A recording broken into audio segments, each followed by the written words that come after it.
Bonjour, bienvenue sur ma chaîne, le miroir de la magie. Je suis contente de partager avec vous un instant lecture. Donc là, c'est donc la troisième vidéo qui concerne la pensée éthique contemporaine de Jacqueline Russe, donc édition presse universitaire de France.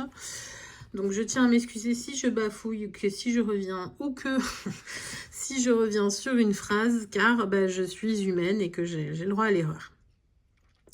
Donc le chapitre 2, qui est le renouvellement contemporain des principes classiques. Et donc, troisième sous-chapitre, le principe de réalité. Le principe de réalité. Mais le désir et la joie ne sont-ils pas quelque peu menacés? La force affirmative, la création, la puissance du désir joyeux ne forment-elles pas de minces pellicules sur un fond amer et douloureux? Ainsi le remarquait déjà Schopenhauer, ce grand désillusionniste, ce traqueur d'illusions, pourchassant indéfiniment nos erreurs et extirpant notre croyance naïve au bonheur. La pointe de la douleur ne s'attaque-t-elle pas rapidement à toute joie affirmant la vie? Dès lors, un autre principe ne peut-il pas constituer le point de départ de la recherche éthique? Si toute satisfaction est éphémère, si l'existence engendre la souffrance et le mal, ne faut-il pas, sans pulvériser totalement la joie, admettre et savoir reconnaître, néanmoins, certains aspects impitoyables ou durs de l'existence? Ici va intervenir ce que nous appellerons le principe de réalité, qui désigne un point de départ centré sur ce qui existe effectivement, sur les conditions mêmes de la vie et de l'existence.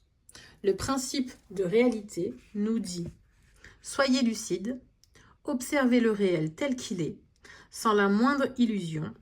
Soyez capable de voir et de penser le pire.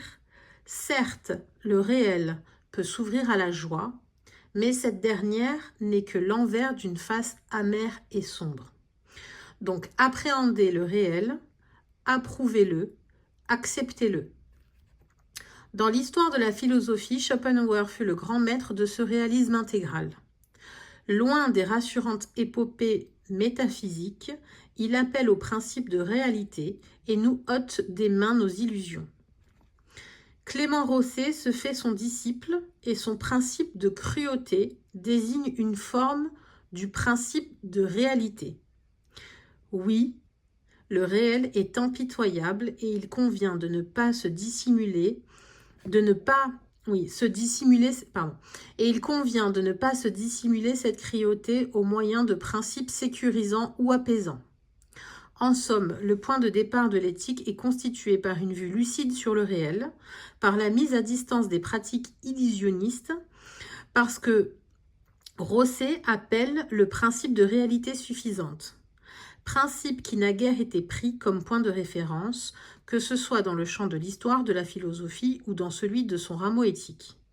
Si la philosophie semble s'intéresser en priorité au réel, elle s'en détache en fait rapidement, tend à dissoudre son objet premier et à élaborer un système de valeurs en fonction des pures essences idéales. Le principe de réalité suffisante. L'idée qu'il n'existe pas un monde de l'être ou de l'idée justifiant et légitimement notre phénoménalité s'avère inhabituelle dans la théorie philosophique et axiologique. L'idée, l'esprit, l'essence viennent généralement justifier le réel et le gouverner, à l'exception de Schopenhauer et dans son pessimisme radical, mais aussi de Nietzsche, qui expulse les arrière-mondes. La plupart des philosophes ou éthiciens refusent d'être réalistes et introduisent un sens caché et mettent à distance le réel. Le principe de réalité, qui préside déjà à l'axiologie de quelques penseurs au XIXe siècle, est donc réintroduit avec force en notre temps. Il désigne la capacité à admettre le réel perçu, envisagé dans son essence, intrinsèquement douloureuse et tragique, comme monde dépourvu de sens ou de fondement. Acceptons donc le principe de cruauté du réel, n'enjolivons rien. Il n'y a probablement de pensée solide que dans le registre de l'impitoyable et du désespoir. Désespoir, par quoi je n'entends pas une disposition d'esprit portée à la mélancolie, mais une disposition réfractaire absolument à tout ce qui ressemble à de l'espoir ou de l'attente. Tout ce qui vise à atténuer la cruauté de la vérité, à atténuer les aspérités du réel, a pour conséquence immanquable de discréditer la plus géniale des entreprises comme la plus estimable des causes. Rosset, c'est le principe de cruauté. Page 7. Voici donc un principe ancien qui gouverne l'axiologie de Rosset, mais aussi dans une certaine mesure celle de Marcel Conche. Fini le temps des visions déréalisantes du réel, achevé celui des absolus, aussi sécurisant qu'évanescent. N'occultons pas la nature intrinsèquement douloureuse de ce qui est.